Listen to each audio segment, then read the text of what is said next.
jumlahnya.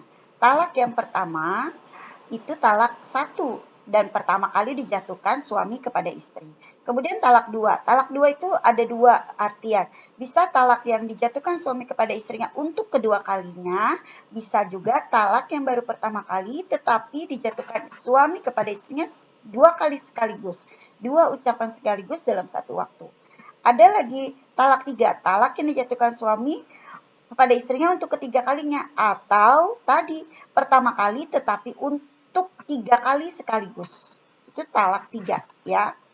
Jadi talak 1 dan talak 2, talak 1 dan talak 2 itu bisa rujuk atau bisa kembali lagi suami kepada istrinya ya, sebelum masa iddahnya berakhir ya. Jadi sebelum masa iddah berakhir, suami bisa balik tuh kalau talak 1 dan talak 2. Tetapi kalau masa iddahnya sudah berakhir, maka harus diperbarui akadnya ya, dengan akad yang baru. Nah, kalau talak 3, nah ada beberapa ulama yang berpendapat bahwasanya talak 3 itu yang dijatuhkan sekaligus 3 kali, aku talak engkau, aku talak engkau, aku talak engkau, itu ada yang berpendapat ulama bahwasanya itu jatuhnya adalah talak 1, bukan talak 3 ya. Tetapi ada juga yang mengatakan itu langsung talak 3. Kalau itu langsung talak 3, maka suami tidak boleh rujuk lagi dengan istri, kecuali jika ia telah menikah dengan laki-laki lain, pernah melakukan hubungan biologis dengan laki-laki lain, kemudian ia dicerai dengan kondisi yang normal, bukan rekayasa, atau namanya nikah tahlil. Nikah tahlil itu nikah yang direkayasa oleh suami pertama untuk bisa rujuk kepada istrinya, maka dia menyuruh orang lain untuk menikahkan istrinya dan menggauli istrinya, setelah itu dia suruh ceraikan istrinya, maka dia bisa kembali lagi kepada istrinya. Itu nikah tahlil. Kita sudah bahas minggu yang lalu, itu diharamkan dan itu tidak dibolehkan. Ya. Jadi kalau sudah talak 3, maka suami tidak bisa rujuk kembali dengan istrinya kecuali tadi ya, diselingi oleh laki-laki lain untuk menikahi istrinya, kemudian melakukan hubungan biologis, kemudian dicerai dengan kondisi yang normal. Kemudian talak ditinjau dari segi keadaan istrinya. Nah, ada beberapa talak yang ditinjau dari segi keadaan istrinya, ada 3. Talak sunnah, bid'ah, bukan bid'ah. Yang pertama adalah talak yang dijatuhkan suami kepada istri dalam keadaan pernah dicampuri, yaitu ketika istri pertama dalam keadaan suci, saat itu ya belum dicampuri, ketika hamil dan jelas kehamilannya. Itu talak sunnah. Yaitu talak yang dijatuhkan kepada istri yang pernah dicampuri. Jadi istrinya sudah pernah dicampuri. Nah, ketika dijatuhkan talak, istrinya dalam keadaan suci. Ya, suci nih. Jadi sudah berumah tangga 1 tahun. Kemudian pada bulan April, ya misalnya, suaminya menjatuhkan talak. Sementara si istrinya ini di bulan setelah bersih haid, dia belum dicampuri oleh suaminya. Maka itu namanya talak sunnah. Atau talak yang dalam kondisi hamil. Emang istrinya lagi hamil dan kehamilannya sudah jelas. Bisa jadi hamilnya sudah masuk ke bulan kedua atau bulan ketiga. Ya. Kemudian talak bid'ah. Talak bid'ah adalah talak yang dijatuhkan suami kepada istri, jatuhkan kepada istri ketika istri dalam keadaan, yang pertama dalam keadaan haid, yang kedua dalam keadaan suci, pada waktu itu ia sudah dicampuri. Jadi begini, kalau ada suami mencerai istrinya dalam keadaan haid, maka itu namanya talak bid'ah. Atau ya si suami ya mentalak istrinya dalam keadaan suci. Jadi misalnya gini, dia sudah haid, dia habis haid, maka hari kedua habis setelah haid itu dia dicampuri oleh suaminya. Seminggu 3 hari berikutnya dia ditalak. Nah, itu namanya talak bid'ah ya. Jadi istri sudah bersih haid, kemudian 2 hari berikutnya dicampuri, 3 hari berikutnya istrinya ditalak. Maka itu namanya talak bid'ah.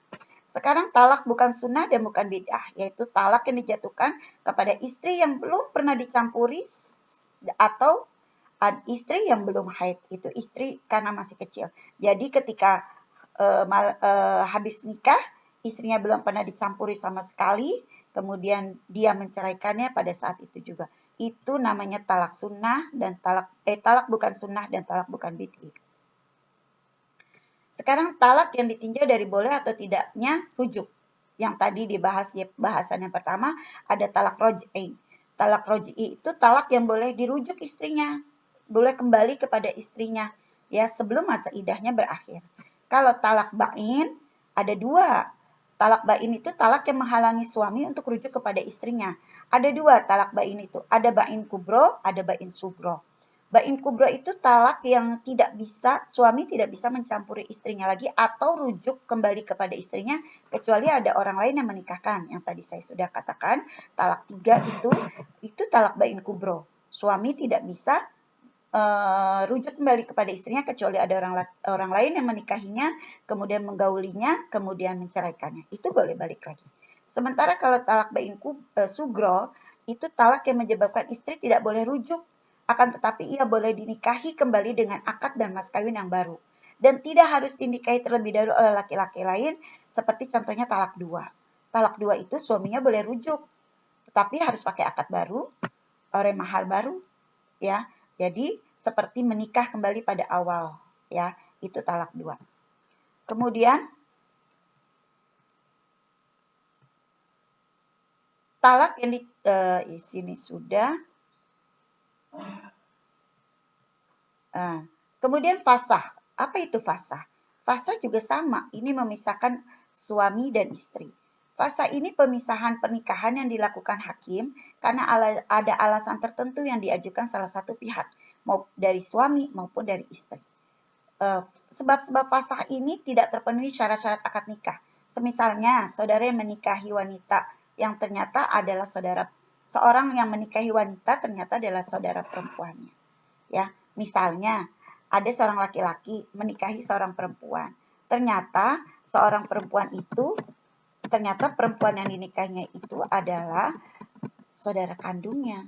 Ya, maka otomatis jatuh talaknya. Artinya fasah, langsung otomatis fasah. Langsung terputus pernikahannya. Jadi fasah ini bukannya pakai ucapan, tapi fasah ini secara otomatis terpisah suami istri karena ada alasan tertentu. Secara otomatis pernikahannya batal atau pernikahannya pisah gitu ya, karena ada alasan tertentu. Alasan yang pertama adalah murtadnya salah seorang pasangan, baik itu suami ataupun istri. Yang kedua, hilangnya suami dalam tempo waktu yang cukup lama. Suami kecelakaan pesawat sampai bertahun-tahun, berbulan-bulan, itu secara otomatis sudah fasah. Ya, tidak pakai ucapan talak lagi, tapi sudah otomatis. Kemudian miskinnya seorang suami hingga tidak mampu memberi nafkah keluarga. Kalau yang ini sebenarnya sudah fasah. Kalau suami tidak mampu memberikan nafkah kepada istrinya, sudah jatuh sebenarnya, sudah harusnya pisah gitu ya pernikahan. Namun yang ini bisa dikompromikan. Ya, yang tadi saya bilang bisa istrinya membantu suaminya untuk mencari nafkah atau dicarikan jalan keluar yang tidak akhirnya memisahkan antara keduanya. Kemudian dipenjarakannya suami. Suami dipenjara sampai seumur hidup misalnya, itu sudah otomatis fasah. Atau yang tadi, karena ternyata istrinya atau suaminya saudara kandung. Itu sudah otomatis fasah. Ya. Berikutnya, hulu. Apa itu hulu? Nah, ini yang tadi saya bilang. Hulu ini adalah perceraian yang timbul atas kemauan istri dengan mengembalikan mahar kepada suami, ya. Namanya talak tebus. Tetapi ucapan talaknya tetap dari suami, ya. Ini yang minta istri, bukan suami yang minta. Jadi istri yang minta dan istri mengembalikan maharnya kepada suami. Rukun hulu, suaminya harus balik berakal dan dengan kemauannya sendiri. Istri pun dalam kekuasaan suami. Maksudnya, istri tersebut belum ditalak suami yang menyebabkan tidak boleh dirujuk. Jadi istrinya masih istri yang sah dan istrinya yang meminta untuk bercerai ya atas kemauan istri dan mengembalikan maharnya kepada suami. Ucapan yang menunjukkan hulu. Nah, bayaran yaitu suatu yang boleh dijadikan mahar, yaitu tadi talak tebus, artinya istri yang mengembalikan maharnya. Orang yang membayar belum menggunakan hartanya, baik istri maupun orang lain. Jadi maharnya itu belum dipakai, jadi dikembalikan kepada suami. Ya, oleh istri maharnya belum dipakai, jadi maharnya sudah dikembalikan lagi kepada suami, maka jatuhlah talaknya atau jatuhlah hulunya. Ya, ucapan hulu itu ya berarti suami meminta kepada